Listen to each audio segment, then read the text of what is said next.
Kok Suli di umur berapa kok mendapatkan 10M pertama? 10M, 18 ya. Lakuin apa nih kok? Di finance. Di finance iya. crypto ya kok? Iya, financial market crypto lah. Berapa cuan terbesar dalam setahun kok? Ya itulah yang kata media dia, jutaan dolar lah. Jutaan dolar. Jutaan. Awal perjalanan gimana kok? Memang kok passion di sini atau memang kok dari dulu tuh ada opportunity kok? Dari 2020 ya pas COVID ya. Jadi mama itu nyokap gue itu ajak buat investasi ke saham awalnya. Jadi dulu ada cari duit dari bikin agency lah, agency wannabe. Terusnya hasil duitnya dipakai buat investasi ke saham awalnya. Pertama kali beli saham itu BBCA. Masih ada 2020 2019-an. Jadi udah 6 tahun sekarang. Target BTC sekarang berapa kok? Sekarang kan di sampai akhir tahun berapa? Ya sekarang kan di berapa? 90 ribuan. Ya kita cek di harusnya 150 ribuan ya. Kita cek di JP Morgan itu fund-fund besar juga targetingnya tahun ini di sekitar segitu sih. 150.000 ya? 150 ribuan, iya sekitar segitu. Kok sekarang bagus nggak untuk beli Bitcoin? Tergantung ya time horizon investasinya berapa lama ya. Kalau pengen invest buat 1 tahun ke depan ya risk rewardnya emang agak kurang gitu ya. Tapi kalau buat 10 tahun ke depan ya pasti worth it lah. Karena kan monetary hedge kan, buat hedge against inflasi lah. Kayak emas 2.0 lah. Kok mungkin kalau anak muda sekarang kan banyak yang rugi kok. Mereka kalau investasi atau trading itu apa sih kesalahan umum pada saat mereka investasi atau trading? Gak belajar asetnya dulu, apa yang mereka investasiin, mereka nggak tahu, asal ikut-ikut karena ngeliat orang untung, sama belum punya income ya. Jadi dapat duit jajan dari orang tua dulu, terusnya dipakai buat investasi, itu hal yang salah sih. Jadi belajar buat cari income dulu, baru investasi itu sih. Kok dulu ada income? Dulu ada income bikin agency kan tadi kan, ngedesain post gitu. Berapa itu penghasilan dari sana? Dulu ya, Ada? umur 14-15an ya UMR ke atas sedikit ada lah buat investasi lah. Jadi 100 juta pertama itu di umur 15 gara-gara investasi, iya. Mungkin ada dampak nggak kok? Sekarang kan ada si Presiden Trump atau Amerika Serikat menangkap Presiden Venezuela. Menurut kok landscape untuk kripto sekarang gimana? Ya kripto malah naik kan justru kan. Kita lihat gold juga naik gitu. Karena ini kan bukan masalah kebijakan atau masalah makro yang benar-benar mempengaruhi gitu. Itu mempengaruhi harga oil gitu. Kita bisa lihat oil stocks gitu bakal berpengaruh gitu. Kayak oil tank stocks itu bisa impact gitu. Cuma by makro tuh ini cuma sekedar goyangan sementara aja sih. Ini nggak bakalan secara long term nggak. Tergantung aset kelas apa. Tapi Bitcoin kan naik kan. Kemarin dari 90 ribuan sekarang 94-an kan. Kan katanya Amerika juga mau ganti The Fed itu bulan ini kok. Ada dampak nggak mungkin untuk kripto? Bulan April ya, dia mau gantinya tuh ke Hassett namanya, itu orangnya Trump, dan Powell itu bakal step down bulan April tahun ini gitu. Jadi sekitar mungkin 3 bulan lagi ya pasti dampak ya, karena pivot itu kan cenderung bullish buat market. Jadi ya berdampak banget. Siapa yang nentuin monetarinya itu berdampak banget, monetary policy-nya. Mungkin ada satu prinsip nggak kok? Ini kan orang nggak tahu. Satu prinsip yang Koko selalu ada, yang sampai sekarang Koko masih ada untuk menjadi sukses kayak Koko sekarang. Mencatat ya, orang tuh harus belajar buat mencatat. Misal meeting atau ketemu apapun, itu harus belajar buat catat. Jadi jangan coba buat dihafalin, tapi dicatat, tulis gitu. Jadi bukan ngetik ya, tapi catat gitu. Ambil pen, ambil kertas, catat. Apapun yang kita pelajarin, nonton podcast kayak, nonton video apapun itu dicatat. Belajar buat catat. Dan jurnal ya, setiap akhir hari itu harus jurnal. Nulis gitu, belajar buat nulis lah. Jadi apapun yang ada dalam pikiran dikeluarin dalam kata-kata gitu sih.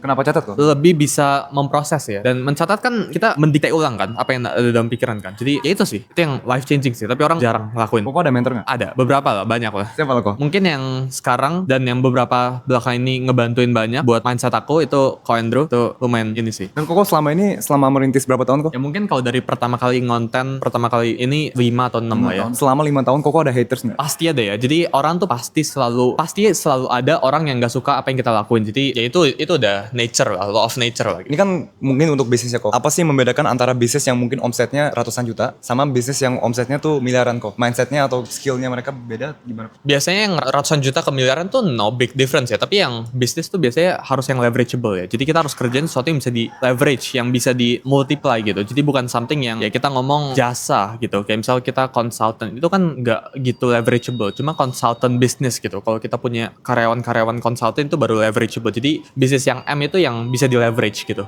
Yang bisa di skala multiply-nya itu bisa sampai exponential growth gitu. Kalau anak muda mau mulai bisnisnya kok, nggak ada privilege dari keluarga, mereka masuk ke industri mana kok? Yang enak? Sekarang ya? Paling gampang. Mungkin buat anak muda nggak usah bisnis tapi clipping ya. Jadi service ya. Itu sekarang lagi trending hot banget sih per sekarang. Clipping bisa menghasilkan berapa itu? Ratusan juta ada? Ya ada. Mungkin setahun ratusan juta bisa ya buat clipping ya. Pribadi clipping tuh bisa. Kok setuju nggak kalau mau jadi sukses itu harus jadi pebisnis atau investor atau trading? Kan ada bilang yang you nggak bisa kerja sampai you mau jadi sukses gitu. Kalau harus bisnis buat sukses enggak, tapi kalau harus jadi investor iya, semua orang itu harus jadi investor pada akhirnya karena financial market itu endgame dari segalanya. Itu udah sering banget aku bilang gitu. Jadi kalau misalnya kita pekerja, hasil gajinya ini pasti ujung-ujungnya diinvestasikan. Jadi investasi harus. Jadi investor itu harus, trader itu nggak harus. Itu kan pekerjaan. Menurut kok semua orang layak jadi trader nggak? Ya itu baik tadi kan, itu profesi kan. Jadi nggak harus jadi trader, tapi harus jadi investor. Semua orang itu harus jadi investor. Menurut kok apa sih satu skill yang harus dikuasai oleh orang-orang trader yang jago? Konsisten ya, dan self-aware ya. Jadi notice sama diri sendiri, ngerti sama diri sendiri,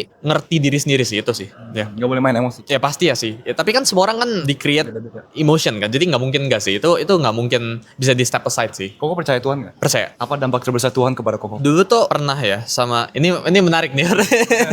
Dulu tuh sering banget 3 tahun yang lalu ya kena isu, tapi sejak itu sama yang tadi kayak mencatat itu bentuk dari berdoa ke Tuhan sih. Jadi percaya Tuhan. Ibadah setiap minggu. Itu prinsip dari Koko dari dulu atau dari kecil? Emang dari kecil sih ya sama teman gitu ibadah. Iya. Kalau boleh tahu kok, apa nasihat financial terburuk yang Koko pernah mendapatkan? Nabung ya, jadi atau hemat itu buat entrepreneur terlebihnya ya, itu nggak bisa bikin kalian kaya. Jadi kalian harus belajar buat cari income yang lebih banyak instead of nabung. Jadi kalau misalnya dapat gaji 10 juta, instead of menghemat-hemat uang yang kita punya atau gaji yang kita punya, kenapa nggak cari lebih banyak? Itu lebih gampang, jauh lebih gampang gitu. Jadi ya ini lumayan controversial take ya, cuma belajar buat cari income lebih banyak instead of nabung daripada menabung gitu sih. Menurut Koko kuliah penting nggak? Penting, karena itu meningkatkan probabilitas kita buat sukses kan gitu. Nggak menjamin kita buat sukses, tapi meningkatkan probabilitas kita buat sukses. Tapi kan banyak anak muda sekarang nggak mau kuliah kok, mau ikutin you, maksudnya mau ikutin atau Timothy atau gimana gitu, nggak mau kuliah. Pandangan Koko tentang itu gimana? Ya maksudnya kalau dikasih opsi atau keluarga itu bisa kuliahin kalian yang nonton, ya kuliah gitu. Jangan gak kuliah, karena itu kan meningkatkan probabilitas kita buat sukses, kecuali kita udah tahu apa yang kita pengen lakuin gitu. Baru ya udah jangan gitu. Tapi ya most likely in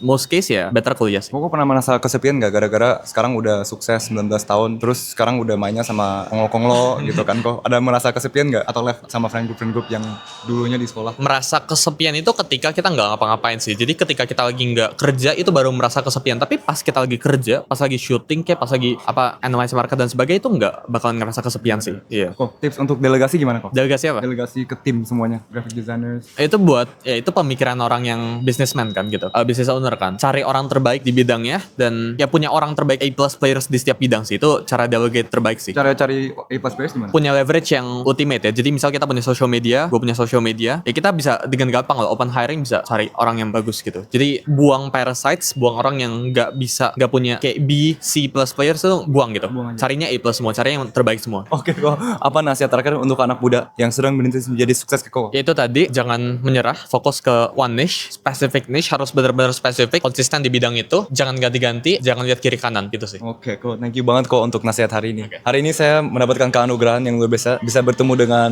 sahabat sukses 19 tahun, same as me. It's my birthday today actually. Oh, yeah? 19 tahun. Happy birthday, happy Thank you, thank you. You sangat menginspirasi anak-anak muda juga loh kok. Yeah. If you didn't know. Our age semuanya 19 tahun. Look up to you everyone. Thank you banget kok untuk nasihat hari ini. Siap.